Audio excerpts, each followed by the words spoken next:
Howdy peeps, peoples, and marshmallow chickens, I guess. Hey, this is the second part of the cutting vidges, and as I wanted to remind everybody again that I got most of the bad words edited out of this, except for just a few there maybe.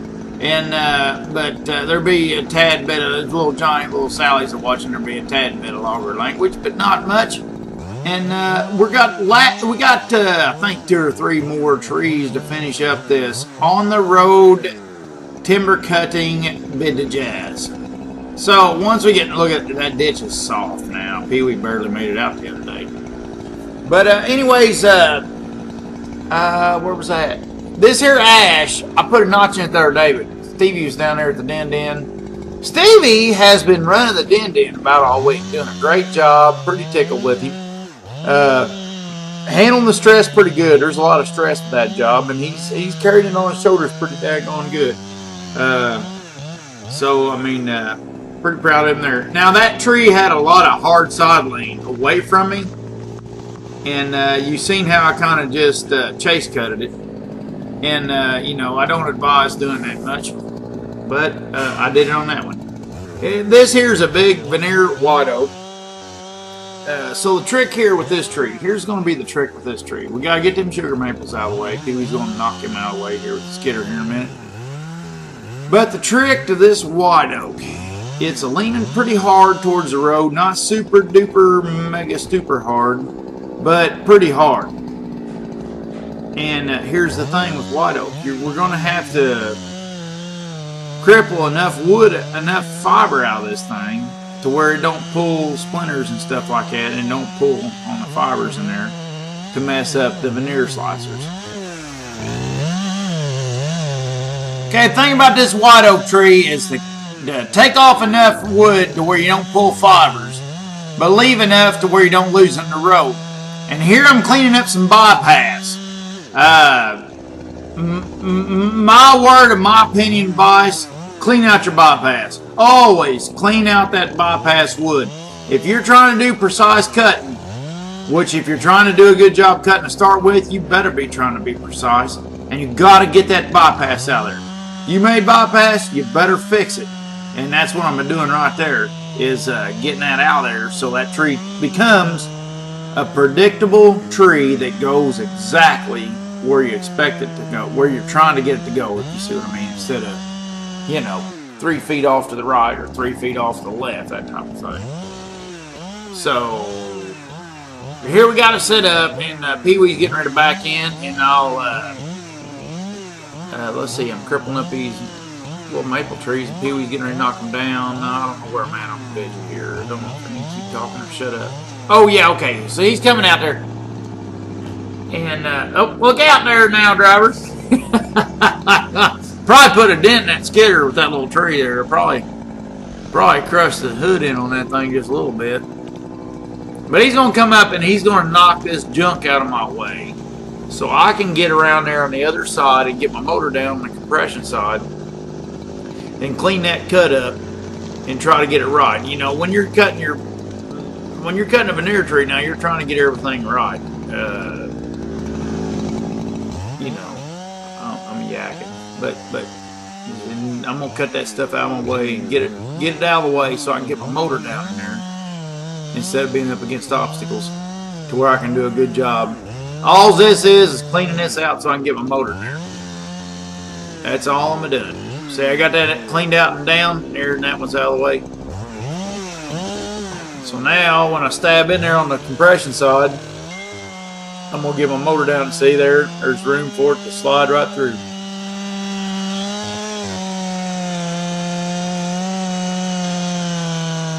Now on this tree, I'm not doing the step down back cut. I'm doing it planed out. The back cut's at the same plane as my notch for veneer purposes. Well, I don't know if that ain't loaded speaking, but that was what was going through my head. I mean, I don't know. You know, I don't know if this is right, but I didn't step down my back cut. I wanted predictable fiber in here because I did not want to pull any. This is a good little veneer tree. It's grown on the north end, on a north slope, on the north end of the property there. Even though I was leaning out on the road, it's still north slope, so I didn't want to make a mistake there and, get too many fiber pulls. But here he is getting ready to back up and connect to it, and me and him's going to have a little powwow, so I'll shut up with the yakking and let y'all listen in. It shouldn't be too bad.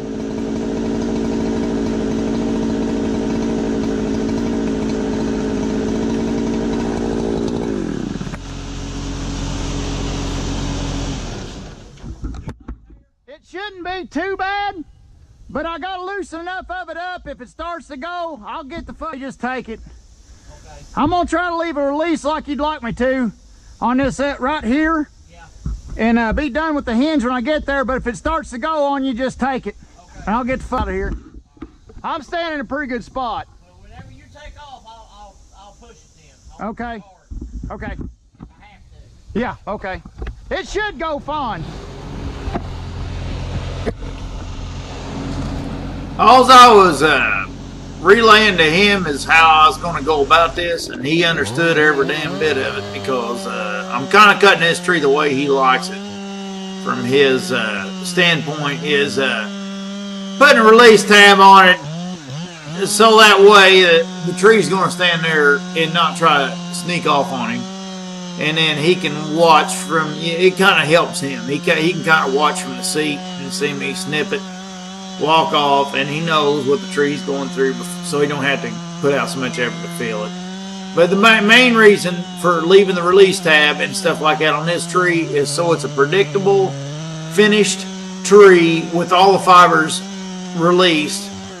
And then at the very end, I snip the last of the tension fibers so the tree don't pull fibers, basically, is what from my point of view, that's why I done it the way I done it. And there we had a good fail. I mean, it missed that little maple and all that good mess. Whatever. Like good. A little thick on the bottom side, but it didn't twist too much. I just a little bit thick down there.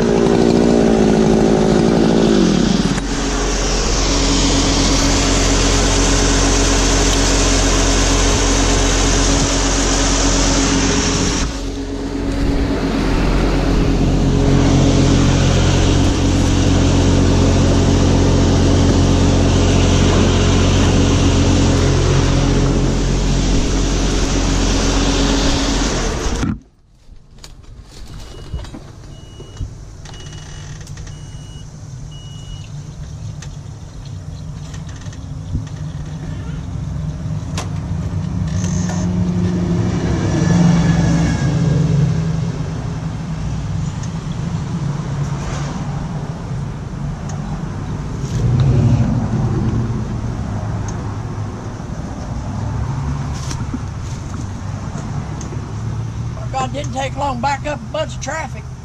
No. It's a busy ass road. I think we're down to one tree. That red oak up yonder? Yeah. Did you look at that son of a bitch? He didn't mark the one with the deadfall in it. Yeah, I know. The other one. Yeah. I think that's somebody's rock. You look at it. I didn't know if you looked at it or not. I did not close. I just seen his mark. Yeah. He marked it, but I think it's some bitch's rock. It might be. Stevie wanted me to top these over here so you didn't have to track back over here. Yeah.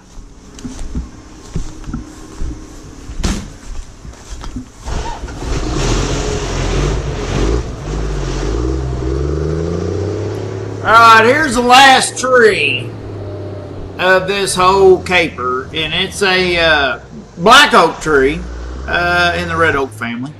It's a black oak tree, and it's dead. It's, well, yeah, it's pretty much dead. And it's got some broke off limbs, and it's got some weird, real weird weight to it. Now, the fact that it's got a broke off limb really lightens up the top weight, so that helps out a bunch. But the weight that's left in it is weight that is actually putting me in a bad situation. And when you're dying off like that, you know your fibers on the bottom ain't going to be vigorous fibers. And them fibers are, oh, I don't know how to explain it. The fiber's down low on a tree. When a tree's a dying tree, you see that note on the back of that. When a tree's a dying tree, and here's the limb, it fell out of the tree. Just so anybody that's dogging my butt there, that's boughten wood too. That fell out of that tree, so that, well, it ain't boughten, it's the next tree, but that's wood out of the tree that was marked. So we're not stealing wood, we're just cleaning up a tree that's, you know, already ours, basically. While I'm waiting on Pee Wee to get his traffic put together, he's got his hands full on the traffic. I guess the traffic picked up towards the end of this, and it took him a while to get traffic and flagging and stuff like that to where he wanted it on this last tree. So I'm just kind of killing time, cleaning up some extra wood. Now back to what I was talking about. Okay, so this tree is doty. It's got not super doty, but it's got dead wood in it, and you can't rely on that dead wood. You can feel it with your saw as you're cutting it. You can feel that wood, and you can feel that, you know, this ain't that good reliable stuff. It's black oak, so it's already going to be a little top heavy, which even though it's missing a piece out of the top, it's leaning, favoring the wrong way, even though it's a little lighter. And the wood is less potent. So I think I went ahead on this tree and stepped down the back cut. So we got that going for us. But the tree is favoring my escape route. I don't have a clean, crisp escape route. I'm gonna get the way out of here on this one. I'm gonna step down my back cut, so if you can guess it, you should have it. Okay.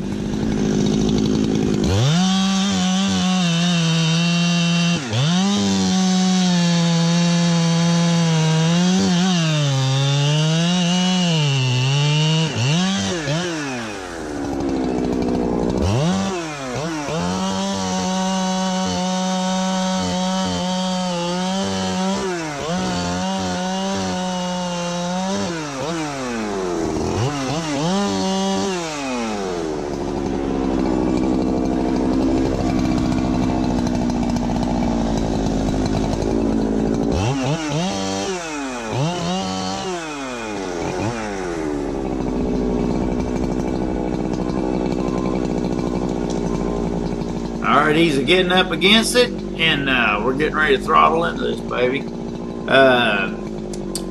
We're basically made the agreement that I'm going to get way out of the way and let him have this when everything gets finished up.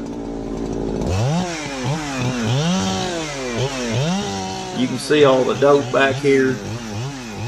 Yeah, this tree's somewhat unpredictable, but all in all, it's a pretty predictable tree. It's a black oak. I'm pretty cocky with black oaks and red oaks and stuff. You know. It always seems like pretty much the wood on them, what you see is what you feel is what you get. You know, as you're sawing them. So we just get after it, and I'm not too worried about it as long as he's back up against it, and he knows not to back off and let that cut slam shut. He's gonna keep some positive persuasion on it, and I'm gonna cut it up and get out into the clear.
No, that's it. That's all of them? Yeah. Okay, I'll tell Robin in they're done then. Yeah, I got a little piece of that red oak there, and I'll top this one out and then top the white oak and be out of here. I guess me and you go start on that other one. What?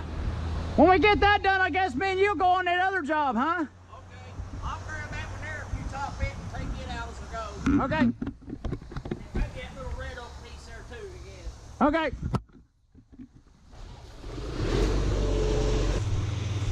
All right, thanks everybody for sticking with me through this little cutting midges.